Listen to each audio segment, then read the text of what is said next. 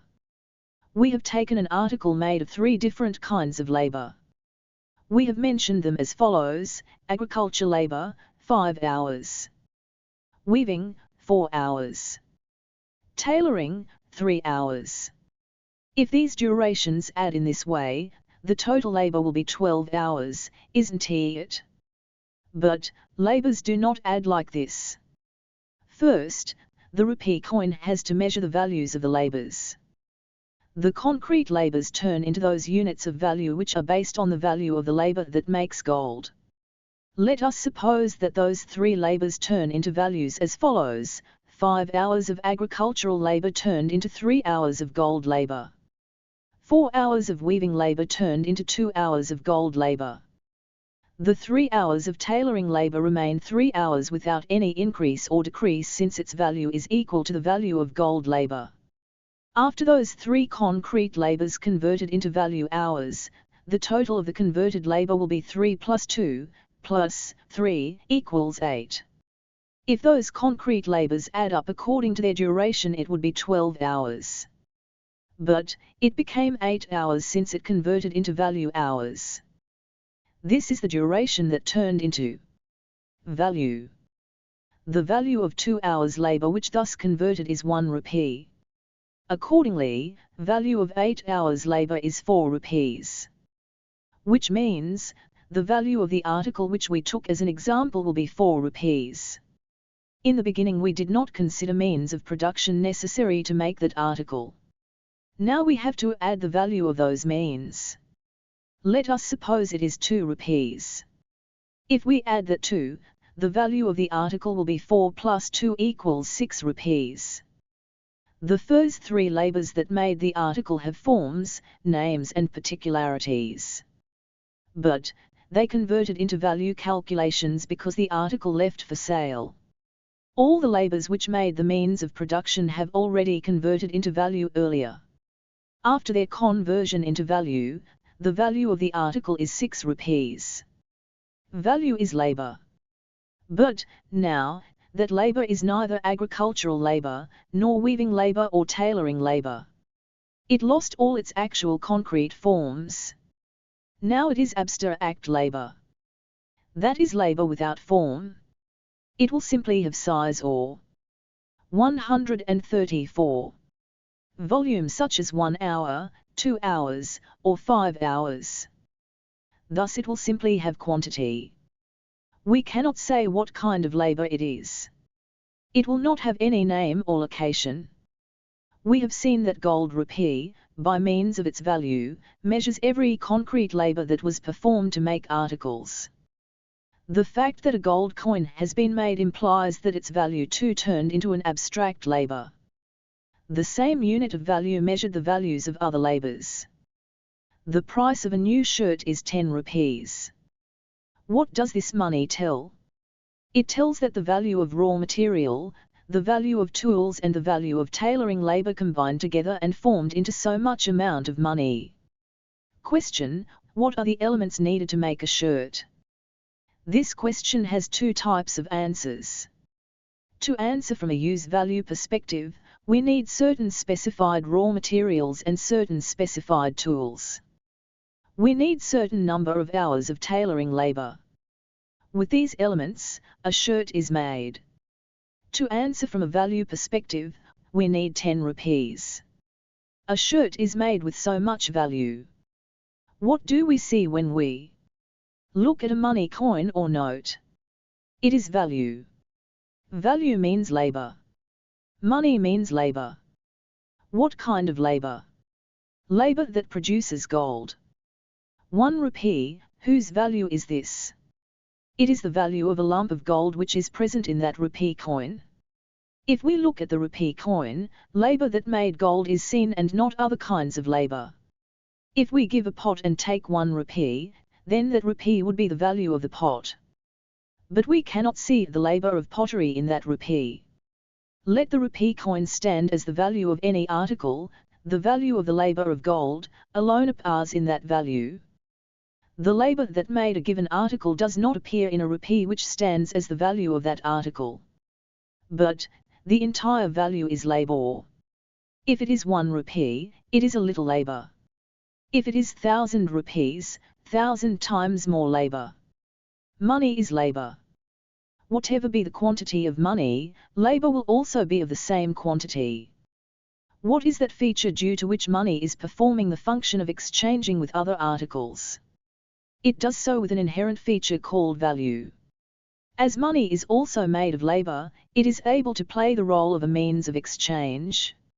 If we know only one fact, 135, namely, that money is a means of exchange, it does not mean that we have understood money. We ought to know that money is also made of labor and hence able to measure the labors of other articles, and that money is not a symbol formed without any basis. Money has quality and quantity. Quality is value. It can exchange with any article due to that value. Quantity, the value present in a rupee will have some size. With that rupee, we are able to buy an article with the same amount of value only. We are able to buy an article having the value of 10 rupees with 10 rupees only, and an article having the value of 1,000 with 1,000 rupees only.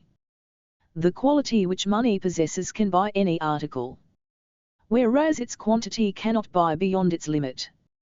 This is the contradiction present in the money between its quality and quantity. This contradiction makes the persons who hoard money dissatisfied. Even if they earn 1 crore of rupees, there would be things which they cannot buy with that amount. Therefore that money would not satisfy them. Even if they earn 1,000 crores, it will not satisfy them. The mass of money would never satisfy them. There is no characteristic in money that gives satisfaction. When a person is hungry, there would be a natural limit to eat food. He has to eat bellyful. His hunger should decrease. His thirst should decrease. This is the result of the use values. There is no scope for satisfaction from an exchange value perspective, with money which is an exchange value. This is the contradiction present in the exchange value. This is an unnatural feature. Questions and answers. 1. Money means labor. Explain this statement. Any and every article is made by labor. In ordinary articles, there is some use value. But in money there is no use value. Only value is present in it. Value means labor, isn't it? Hence money means labor. Underscore underscore underscore underscore underscore underscore underscore underscore underscore underscore underscore underscore 2. Any and every article is made by labor, isn't it? Then why do we say money means labor as if money alone is made of labor? Whether it is an ordinary article or money, all the articles are made of labor. If we look at any ordinary article, whether it is a chair or a shirt, we would know what it is without anyone telling us about it. But it is not the same case with money.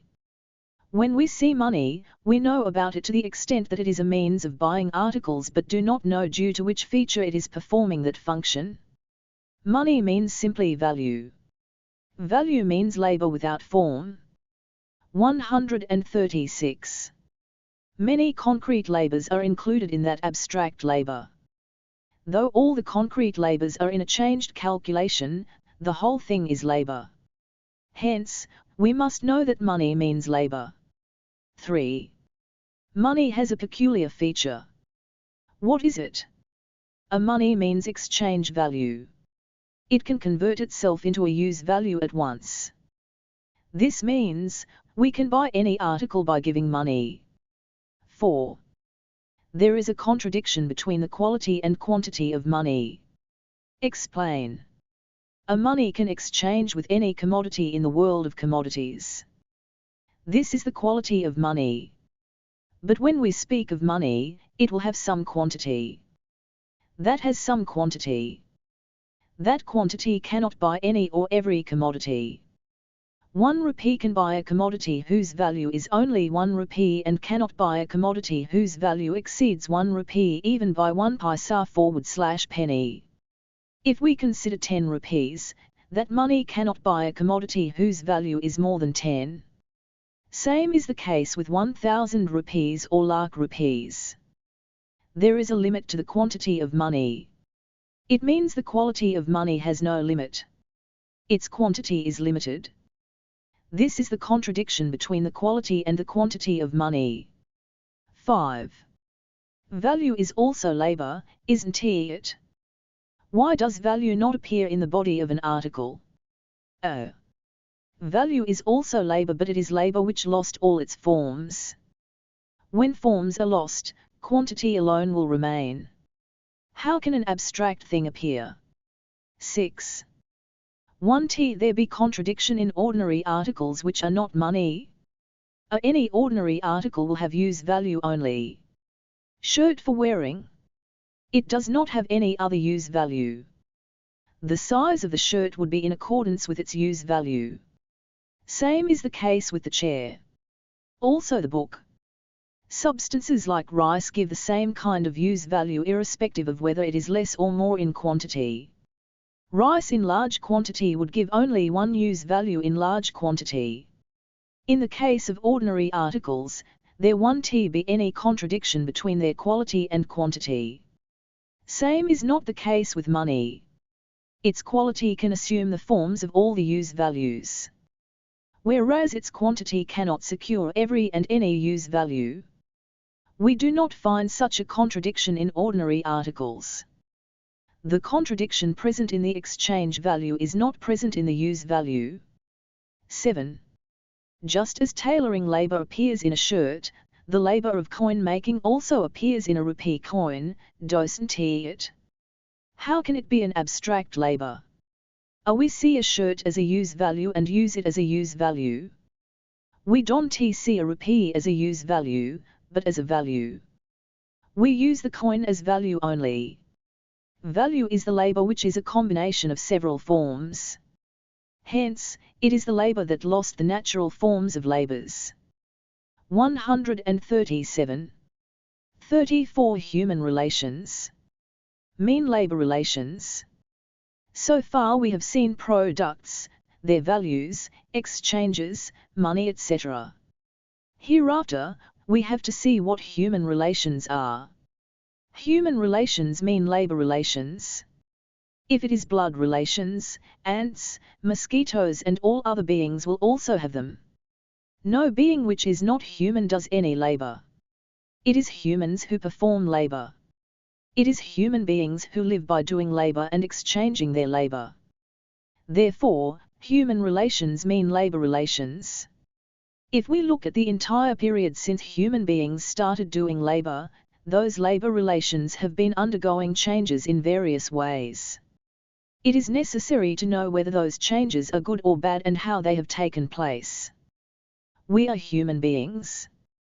We have to know how human beings of the past generations lived and how we are presently living.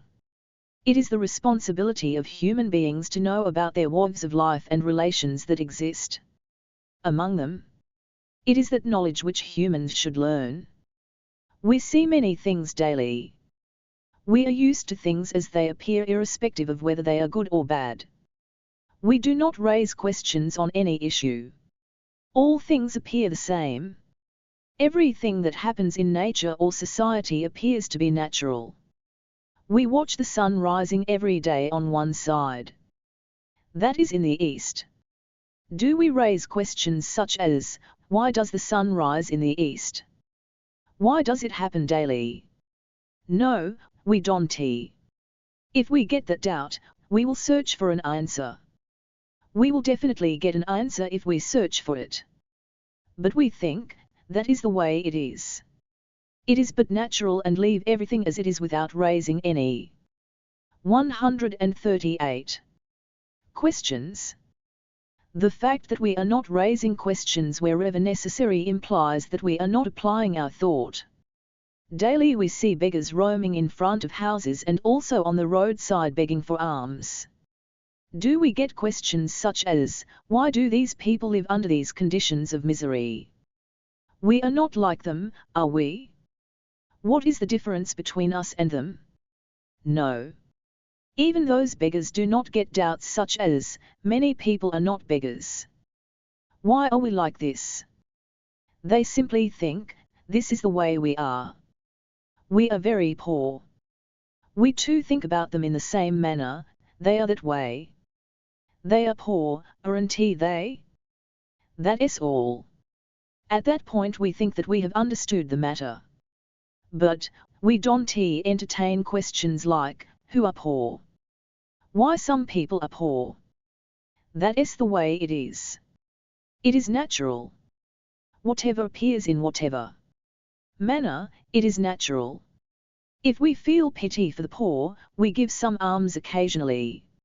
Even if we do not feel pity for them, we give alms with the belief that God will bless us if we give alms.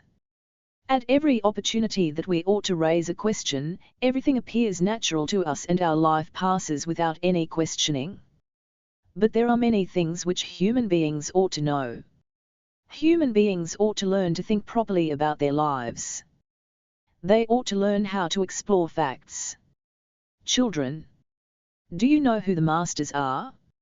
Who the servants? Do you know who the poor are and who the rich? Do you know how such differences evolve?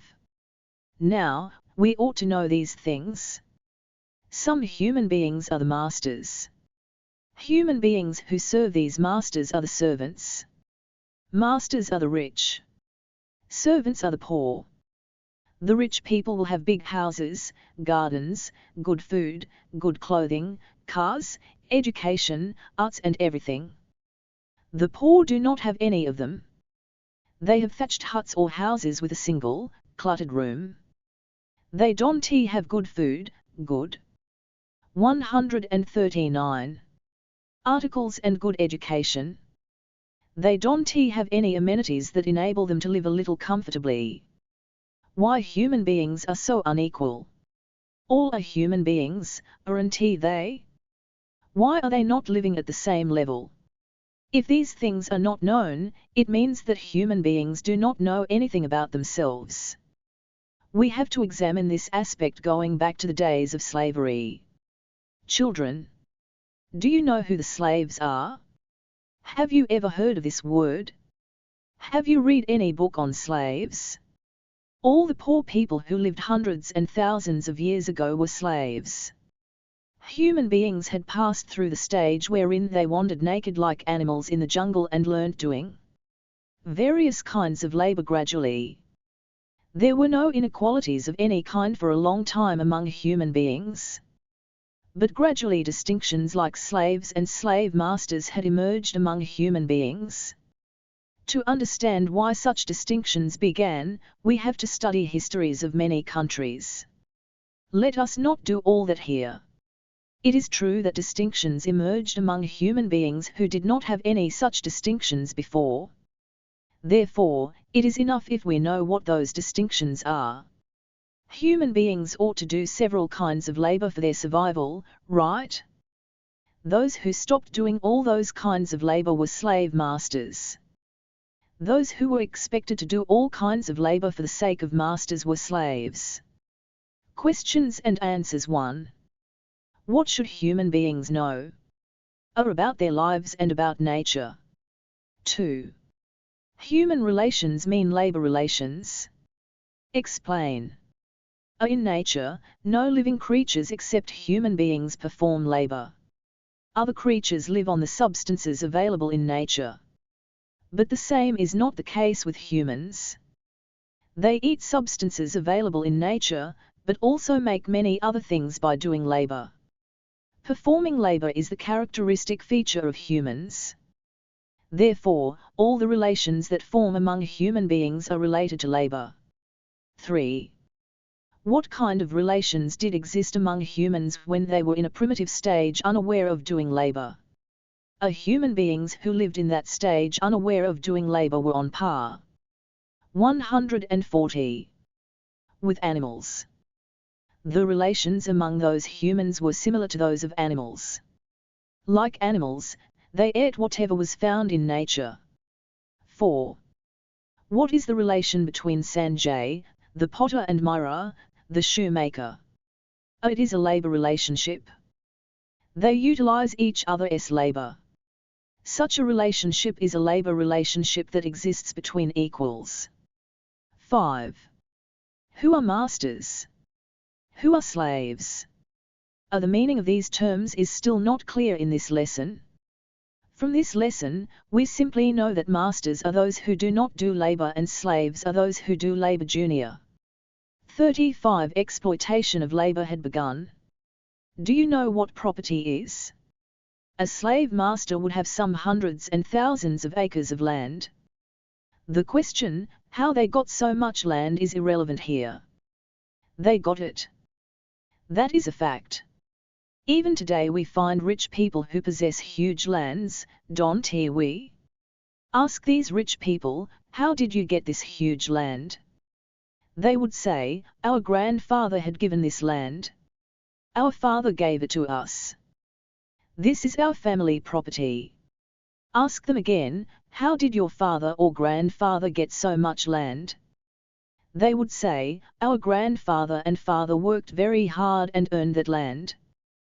They would repeat the same answer if you phrase the same question in different ways. In fact, they themselves are not aware how that much land had become their family property. They say what they know and believe it to be true.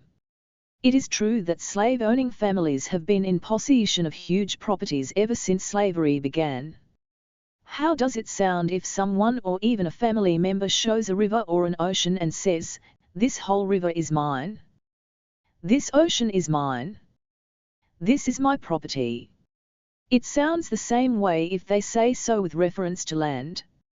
Earth is a natural substance.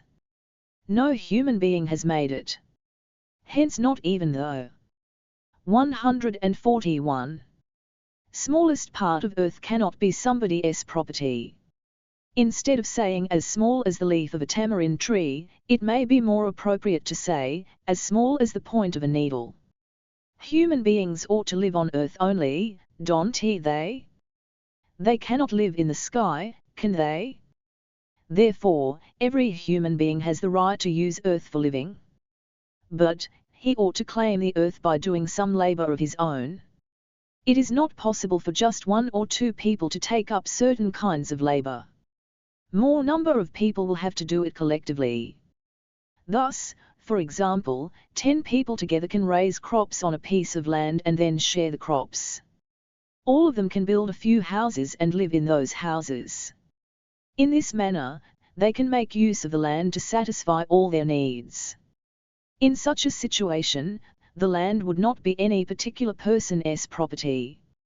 When one generation of people become old and pass away, another generation of people will have to use that land, isn't it?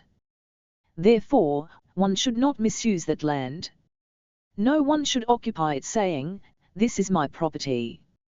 But the slave masters had grabbed as much land as they could and declared the whole earth as their own property some hundreds and thousands of years ago. They took under their possession not only the land, but also fellow human beings in order to make them do labor on their land. Those human beings whom the masters took under their possession were the slaves. This means a slave master is the owner of the land and also the master of the slaves. These two acts were great blunders. These blunders were committed a long time ago.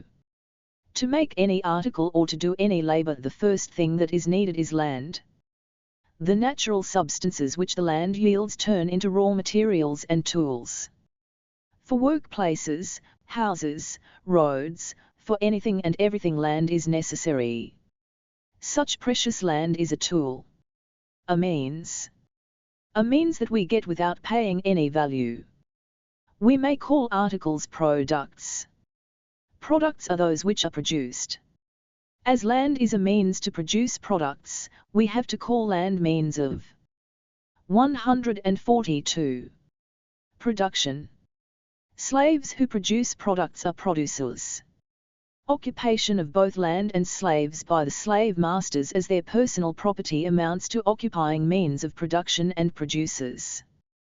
The entire land became the property of slave masters. Slaves do not possess land. Why talk of land? They do not even have rights over their bodies. Slave masters could buy or sell slaves just as they bought or sold cows and she-buffaloes. Overcome by anger, they could even kill slaves. Such killing would not be a crime. Since slaves were the property of the masters, they could do whatever they wanted with their property. Would the master, who would say this land is mine, do any labor? Would he raise any crops? His family members would not do any labor either at home or outside home. They turned fellow human beings into slaves in order to escape from all kinds of labor only. Women, men, children and everyone else among the slaves do labor for the sake of their master's family. It is the slaves who make raw materials, tools, auxiliary materials and everything else necessary to carry on with all kinds of labor. All these means of production are the property of the master. The slaves cultivate the land of the master and raise crops. They rear cattle, drive carts. They carry the palanquins in which masters sit. They do all domestic labor in the house of 143. The master. They take care of the children. Not simply this or that work, they do all kinds of labor necessary for the comfortable living of the master's family day and night. What do slaves, who do so many kinds of labor, get in return? Fistful of food and a hut in ruins that will keep them alive with weakened breath. That is all. They receive even that meager means because, if the slaves are not alive, the masters have to do all kinds of labor which their slaves used to do. Therefore slaves ought to live not for their own sake but for their master's. It is necessary for the master to make sure that the slaves are alive. Feeding slaves is akin to feeding oxen. We have not yet seen what is exploitation of labor in this lesson. That will begin with slave masters. We will see this in the next lesson. Questions and answers 1. What is property? A. Land and other means of production, money, house, articles in the house like silver and gold jewels etc. Anything of this sort is property. Everything made of labor is property. Is this property? A. Mansion is made of labor. Hence it is property. 3. What is the property that a slave master would have? Hundreds and thousands of acres of land, hundreds of slaves who cultivate that land. That is, means of production and producers. These two are the properties of slave masters. 4. How slavery must have started in the first place. Can you explain in brief? For this, every country has its own history. Yet the essence of all histories is the same. In the primitive times, human beings used to live in bands, clans and tribes. They used to wander in search of water ponds, fruit-bearing trees and animals. During those stages, people of one clan or tribe were used to attack the other tribe, kill them and occupy their territory. During those days, those were like attacks of animals. Gradually, they stopped killing the captives after those attacks and found a way of making them do labor. All histories tell us this is how slavery had begun. 144. 36. Vulgar and perverted culture of slave masters. Let us suppose that a slave master's family has 1,000-acre land. Let us also suppose that in order to grow crops in that land, the expenditure on such items as seeds, fertilizers and tools is equal to the crop that would be raised in 50 acres. There are 100 slave families who work in those 1,000 acres. Their maintenance cost would be equal to the crop raised in 150 acres. The cost of maintenance of each slave family would be equal to the crop raised in 1.5 acres. Details of crops: total crop, crop raised in 1,000 acres. Cultivation cost, crop raised in 50 acres. Labor of the slaves, crop raised in 950 acres. Maintenance of slaves, crop raised in 150 acres. For the landlord, crop raised in 800 acres. This is part of the labor of the slaves. The slave masters do not perform any labor. Only slaves do all kinds of labor. What does this mean? What does actually happen between slaves and slave masters? If the families of the slave masters are alive even without doing any labor, how is it possible? It is merely because of the labor of the slaves. Owing to the labor of the slaves, a mass of various kinds of products are produced. After deducting the cost of minimal maintenance of the slaves from that mass, all that remains would go to the master's family. If the slaves do various kinds of labor for 18 hours in a day and receive only 2 hours of that labor for their maintenance, what would happen to the remaining 16 hours of labor? It would go to the master's family.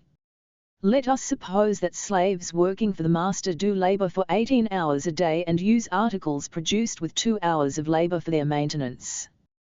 What is the remaining 16 hours of labor? This is surplus labor. Labor performed extra. Extra than what? Over and above what slaves used for their maintenance. While slaves use only 2 hours of labor per day, why should they do labor for 18 hours? They must do no other way. Slaves must do that much. 145. Extra labor in order that the master's family lives in comfort and luxury. How many acres of crop that the total labor, which the slaves did, contains in the example of 1,000 acres.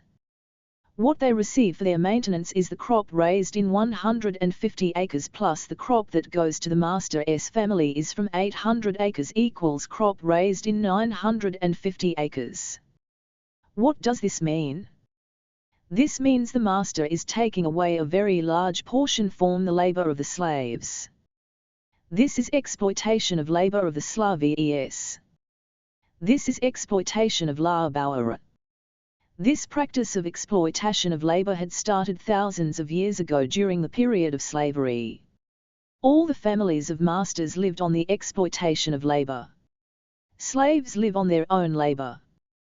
The fact that they work for 18 hours and receive a small portion for their maintenance out of those 18 hours of labor implies that they live on their own labor and not on others' labor. Not by exploiting others' labor. Whereas slave masters live without doing any labor and by exploiting the labor of the slaves. This means it is the slaves who were maintaining the families of the masters.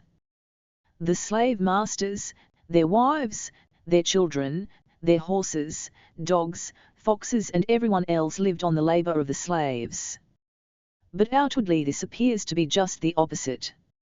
As if the slaves were alive because of the masters. If the slaves do all kinds of labor which are necessary for the existence of masters, what would the masters do? They won't do anything. They become masters in order to live without doing any labor. They do only one thing, that is, eating. How can anybody spend the whole day simply eating and sleeping? How does the time pass for those who do not do any work whatsoever? Their time passes in grandeur. The masters had discovered many ways to pass their time. Luxuries, addictions and obsessions of various sorts, gambling, hunting, fun with dogs and foxes, bullfights, horse races, wandering around places like loafers, not just this or that, they discovered. 146. Many types of methods of killing time. The masters would even conduct fights as a sport among the slaves.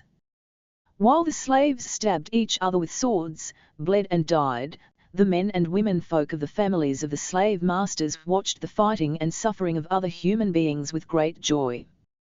That was the way of life for those masters who spent their time without doing any labor. Emotions such as pity, kindness, compassion, or humaneness were non-existent at that time.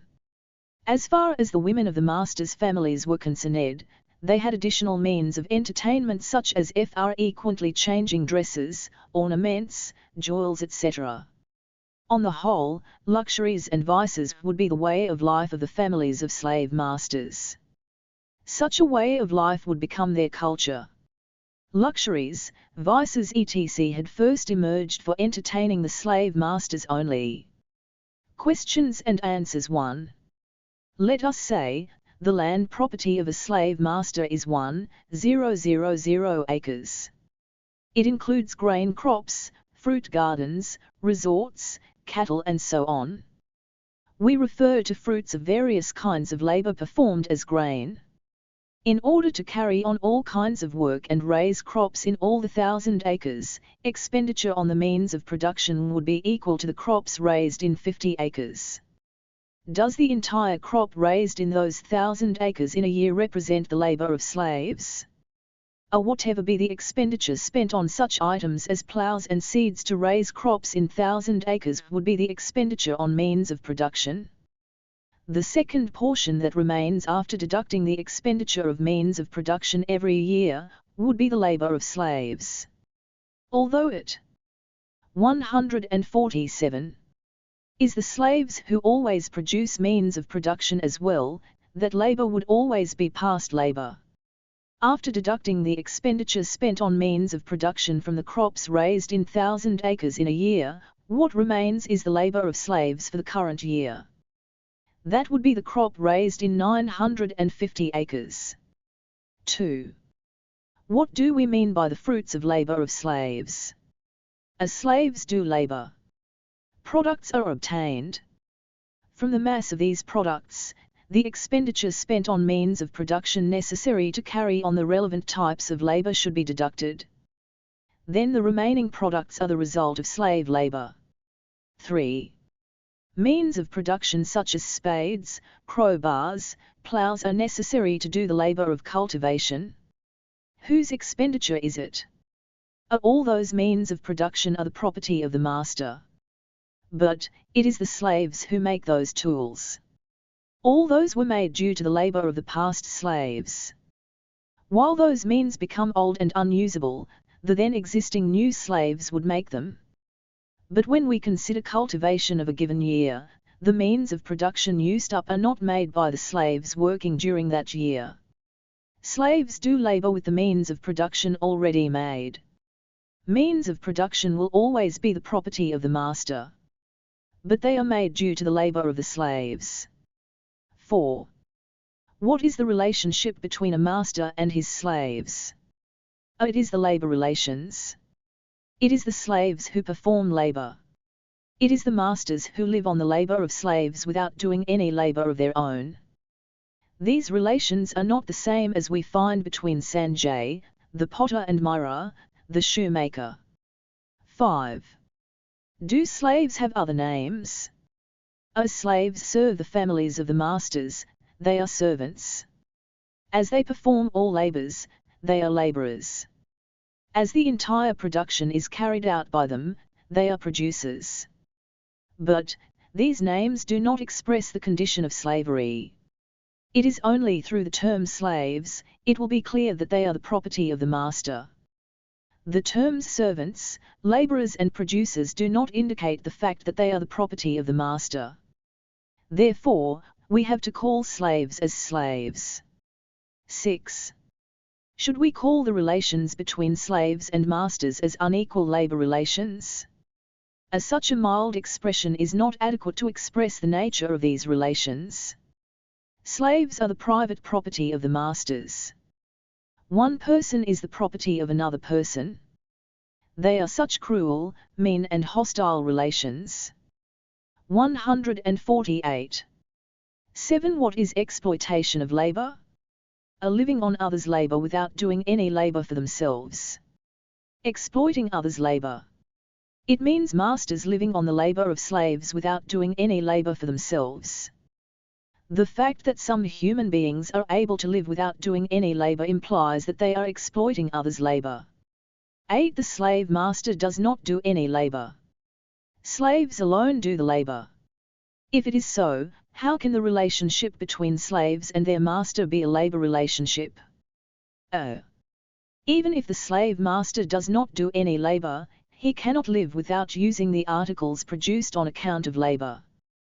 He uses the labor of the slaves. Therefore the relationship between the two sides is a labor relationship. But it is a labor relationship involving exploitation. If both sides do labor and exchange their products, then also it is a labor relationship. If one side does not do labor but lives on the labor of the other side, then also it is a labor relationship. The first one is a relationship between equals. The second one is a relationship that is formed due to exploitation of slaves by the master. 9. Some people do not do any labor. But they too eat food, wear clothes, live in houses, and move in carts. How is this possible? It is by means of using the products produced by others' labor. 37. Causes for disparity between the rich and the poor. During the period of slavery, paying wages or salary to those who do labor did not begin yet. Although the term wages did not exist at that time, whatever the slaves received from their labor for the sake of their maintenance would be like wages. We are discussing these things in detail since the same thing has been continuing even after the period of slavery. The same thing is happening even today. Those who do labor today do not have the name slaves. But other things remain the same. Since exploitation of labor had begun during the period of slavery, things that would happen in subsequent periods would be easy to understand if we understand exploitation of labor properly. Hence, it is necessary to see all those details here. 149. What do slaves give to the masters? They give 18 hours of labor daily. They give the mass of products which was the result of their labor. Well, what would the master give to the slaves? He would give products of 2 hours out of the products of 18 hours. Is this an exchange between slaves and master? No. This is not an exchange. If it is an exchange, there ought to be people who do labor on both the sides. Or, there ought to be articles which the laboring people made. If there is a pot made by Sanjay on one side and a pair of shoes made by Myra on the other, it is an exchange. Or, if a hair cutter and a doctor do labor for each other, it is an exchange. But what happens between a slave and a master is not an exchange of labor or of articles. It is the slaves who always do the labor. There is no labor which a master does. What the master does is that he first takes into his possession the mass of products which the slaves produced. Out of that mass, he gives a very small portion to the slaves for their maintenance. The remaining portion is for his personal use. What is happening here is snatching of the labor of the slaves. Not that he gives his labor to the slaves and receives in turn the labor of the slaves. Hence it is not an exchange. After deducting 2 hours of labor for the maintenance of slaves from the 18 hours of labor done by the slaves, there remains 16 hours of labor, and it has a name. We have seen it in the previous lesson also. It is surplus labor. This is the labor spent extra. What does this extra or surplus mean? Over and above than what? It is 16 hours of labor which is over and above the 2 hours of labor which the slaves received, isn't it? That is surplus labor.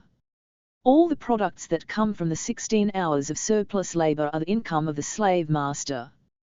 That income is not something which the master gets from his own labor. If not even 1 hour of labor out of those 16 hours does not go to the master, or, in other words, if the slaves get to receive their entire surplus labor, how would their life have been? If at all it could happen, slaves would not remain slaves. Then they need not do so much labor. They were able to live with 2 hours of labor while 150 serving their masters. But they were living a pauper's life. Instead, let us say 6 hours of labor was enough to live in a little more comfort. Then that much labor would be enough and they would not need to do more labor. Let us see the entire labor performed by the slaves over a year in the form of grain. Suppose the total labor done by the slaves is 100 bags of grain. The portion which goes to the maintenance of slave families is 10 bags of grain. 90 bags of that grain go to the master. What if the entire portion of grain that is obtained due to the labor of the slaves goes to the slaves? Slaves lived in dire poverty as they lost 16 hours of labor out of their daily labor of 18 hours. The cause for their poverty was that they didn't get the fruits of master. Rich man who does not do labor. Slave. Grows grain, very poor. Their entire labor. The cause for the riches of the master was that he got the labor of the slaves. Let us see by way of a diagram the amount of labor which slaves receive for their maintenance from the total labor that they do. If slaves do labor only to the extent of their needs, their masters would get nothing out of them, right? Then how would the masters live? Then where would be the question of masters? If slaves were not slaves, masters too would not be masters, would they be? They ought to do labor in order to live. If they too do the labor, they need not commit the blunder of exploiting others' labor. Thereafter they need not remain as masters. They need not live like wild animals by continuing as masters and turning fellow human beings into slaves through buying, selling and killing them. This is the total labor done by slaves in a day. 1. Maintenance of slaves. 2. Surplus labor of slaves in a day. Questions and answers. 1. During the period of slavery there was no system of paying wages to the slaves. Then, how did the slaves live? The master would give the slaves some quantity of grain in addition to a 151. Few other things. Those would be the means of subsistence for the slaves. Though it did not bear the name wages, it was wages.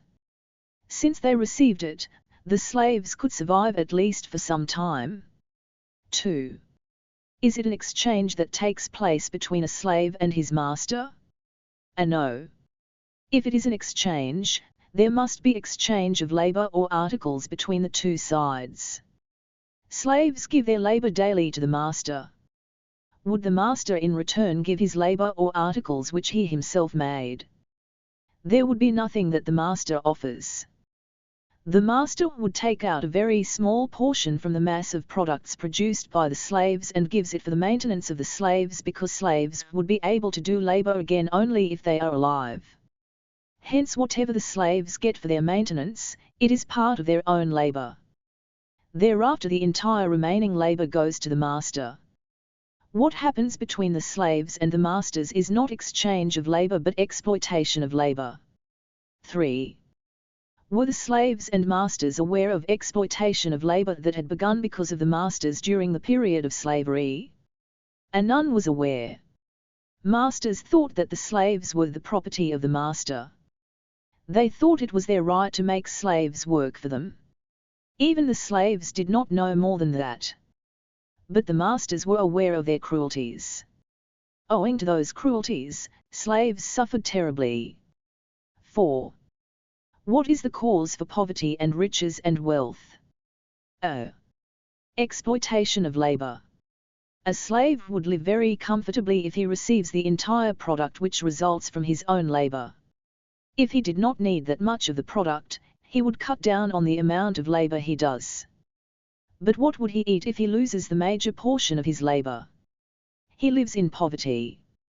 The poverty of slaves would be at the level of beggars. If the entire stuff produced by the labor of slaves passes on to the masters, they get all the riches and wealth. If the laboring people live in poverty, it means that there exists exploitation of labor. If only few families are rich and wealthy, it means there exists exploitation of labor. 5. A thief entered into the house of a rich man in the night. He stole some money. Is it exploitation of labor? No. It is theft. Theft also means taking either products made by others' labor or their money. It amounts to taking something which is not produced by their own labor. Therefore it is a crime. No one has any right to steal. But exploitation of labor is not similar to stealing. One can exploit the labor of others openly in broad daylight. The family of a master has the right to make the slaves work and thrive on the articles produced by the slaves. If a person earns some money by means of stealing, that money will be exhausted after some time. But exploitation of labor is not of that sort. It takes place daily. It has been taking place over the years and through past generations. Some people are slaves. Some people are masters. Such distinctions as these among human beings have nothing to do with the law of nature. It is a law which the slave masters made. What is the relation between slaves and their masters? All aspects of their relation are connected with labor, and hence they are labor relations. What happens on the part of the masters is that they exploit others' labor. What happens on the part of the slaves is that they are deprived of their labor and are subjected to exploitation. This relationship does not come to an end after a day or part of a day. This remains as the right of inheritance. If a slave master dies, his entire property would belong to his family members. Thereafter, the sons and daughters of that family would continue the exploitation of labor. If slave parents die, their children would continue slavery. The property rights of the families of slave masters and the slavery-ridden lives of the slaves do not end with one generation. They would continue forever. Since it is the slaves who do labor in the slave-owning society, we can call them laborers. They are laborers of that period. It is the masters who had the rights over land and the tools needed to do labor on that land, even though it is the slaves who make those tools.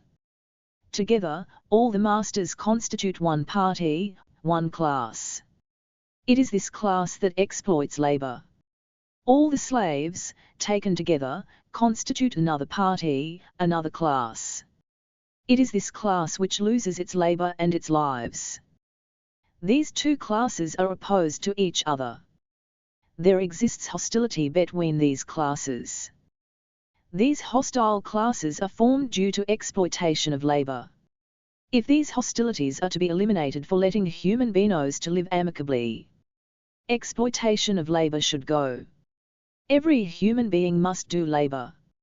Instead of exploiting others' labor, one has to live on. 153. One's own labor. There should not be masterhood and servitude. Then only there won't be any hostility between them. But this change is agreeable only to the laborers, not the masters. If they could make the slaves do the labor, the masters could live without doing any labor, and hence they try to carry on with the exploitation of labor. Masters use for their maintenance some of the products which the slaves produce during the many hours of their daily labor. They sell some of the products to other masters and buy their goods. With part of the money, they buy ornaments. They also use some money to indulge in luxuries, gambling and tours. Besides all this expenditure, they would still manage to store some money in the form of gold coins. Their property includes lands, mansions, ornaments, carts, horses, heavy utensils and furniture, money coins and the slaves. Not just one or two slaves are found in a slave master's family. Dozens of them, even hundreds of them, are owned by some masters. The number of slaves would be as large as the land. Property of the masters, in order to cultivate that land. While the slaves perform labor, day in and day out, that labor would keep on increasing the riches and wealth of the masters. Losing that labor to the masters makes slaves paupers. This is the secret of rich-poor distinction. It means exploitation of labor. If everyone does labor for himself, amassing of riches and wealth would not be possible with just that labor. The amount of labor that a person could do with his body would be enough to live comfortably for a day. Excess of it would not remain unused and amassing of riches would not take place. Such an amassing would be possible only when there are classes of masters and labourers. If a master exploits 10 labourers, the surplus labour that he gets would not be too much. If the labourers were 100, the surplus labour that they give would be more. If the labourers were 1,000, the surplus labour would be very huge. As the number of labourers increase, the mass of their surplus labour too would increase, and the same would turn into huge property. 154. Questions and answers. 1. There are many differences among trees such as neem trees, mango trees, etc. Is the difference between slaves and masters among humans similar to those of trees? No. Differences among trees are natural differences. Differences among humans in complexion, like dark and fair, are also due to nature. But the slave-master distinction is not due to nature. Those who were able to occupy the earth turned into masters and imposed this rule so that they could live without doing any labor. 2. Did the slaves not have any land? You have, again, come to the point where we started. Why do you talk of land when the slaves did not have rights over their own life? 3. What do we mean by classes? Groups of human beings who live under different conditions are referred to as classes. It means different groups and different sections. But the classes about which we talk here are those opposing groups which form due to exploitation of labor. Slaves who do labor form one class, while the masters who do not do any labor form another class. These are hostile classes. The distinction between these classes involves hostilities. 39. A question one should raise about property. We should always raise a question concerning property. The question is whether a given property is formed by one's own labor or by exploitation of others' labor. The entire property of slave masters is formed due to the labor of the slaves. Slaves who do labor have no property. They do not possess anything, either land or other tools. Even their bodies are not their own. Independent producers. Would the entire population in a slave-owning society consist of only 2 categories, namely, slaves and masters? Would there not be any other category of people? In the past, prior to the slave-owning society, when money was not yet born, we had 155. Seen people like Sanjay, the potter, and Myra, the shoemaker. Hadn't we? Would such families not be there in the slave-owning society? Such families too would be there. But their number would be very less. They were neither slaves nor masters. They would possess small pieces of land and tools. Since they were not slaves, there would be nothing that goes out of their labor to others. Since they were not masters, there would be nothing that they get from others' labor. These people who are neither slaves nor masters have a name: independent producers. They may be independent handicraftsmen or independent farmers who have small pieces of land. They are independent since they have no masters. They are producers since they produce whatever they need. We can also call them laborers since they do labor. But they are independent laborers. 7 or 8 members in a family, no matter how much labor they do, cannot work in 100 or 1,000 acres. They cannot build big mansions. Therefore, they would cultivate small pieces of land. They would construct small houses. They would do either weaving labor or tailoring labor. They would do these types of labor for others also.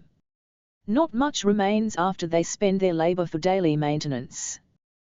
That is why the property of small producers would always be very small. Yet they do not live in dire poverty like the slaves, since their labor does not go to others. They do not live surrounded by wealth and riches like the masters, since they do not get others' labor. But they eat well, sleep well, and live comfortably and lead a simple life. In a slave-owning society, slaves are in larger number than independent producers. We have to properly understand exploitation of labor, since slavery was a new system that started exploitation of labor. If it is only property formed out of the labor of the members of a family, there would be a limit to it. It won't increase beyond a certain limit. But the property of a master is not something that forms due to the labor of his family members. It forms due to the labor of others. Therefore there would be no limit. The property that forms due to the 156. Exploitation of 500 slaves would be 5 times more than the property that forms due to the exploitation of 100 slaves. The more they exploit, the bigger is their property. The fact that there are 5,000 acres under the possession of a slave master implies that there are thousands of slaves who are made powerless, leading oppressed lives. Therefore, whenever we hear the word private property, at once we should raise the question, is it formed due to one's own labor or due to exploited labor? When did slavery begin and in which country? If we want to know the time, it started some thousands of years ago. If we want to know the country, not just in one country but in many countries. To the question whether slavery existed in India, different researchers have different answers. That it existed in some regions, never existed anywhere, existed but in a variety of ways, and so on. If slavery did not exist, the system of independent producers would exist. That system had transformed into slavery in many countries. Irrespective of where exactly slavery existed, we need to know its characteristic features. We have to understand the relations whether or not slavery existed in India. Many new, hitherto unknown phenomena had started only in the slave-owning society. Trade, money lending, state power are some of these new phenomena that started since then. Questions and answers. 1. In how many ways property is formed? In 2 ways. Through one's own labor. Through exploitation of labor. 2. Slaves perform labor. Would they get property due to their labor? As slaves have masters. The portion which the slaves get from their own labor is very meager. It won't be sufficient for them to live. Further, slaves themselves are the property of the masters. Then where is the question of property of the slaves? 3. Where do we find property which is formed by one's own labor? Independent laborers who do not have masters or who are not masters could acquire small property. Whatever remains after 157. Spending some portion of their labor on their maintenance would be their property. 4. An independent laborer has no master. Yet do we find surplus labor in the labor of an independent laborer? This will be clear in the subsequent lessons. If slaves work daily for 18 hours and receive only 2 hours of labor for their maintenance, the surplus labor of the slave would be 16 hours. If the example of an independent labor is similar, the same thing would happen. If the independent laborer does 18 hours labor daily and uses only 2 hours of labor for his maintenance, the remaining 16 hours of labor would be surplus labor. It would belong to him. Or, if the independent laborer does 18 hours of labor and uses 10 hours of labor for his maintenance, his surplus labor would be 8 hours only. Or if he uses the entire labor for his comfortable maintenance, there won't be any surplus labor. This means, if we want an answer to the question, would there be surplus labor in the case of independent laborers, we need 2 details. How many hours did an independent laborer do labor? Out of his labor hours, how many hours did he use for his maintenance? If we have these 2 details, we would know whether he did the same amount of labor which he used for his maintenance or more labor than what he used. If we come to know that there is no surplus labor in the example of an independent laborer, it means that he did the same amount of labor which he used and not more. Or, if there was surplus labor, it means that he did labor equivalent to what he used and in addition, some extra labor. 5.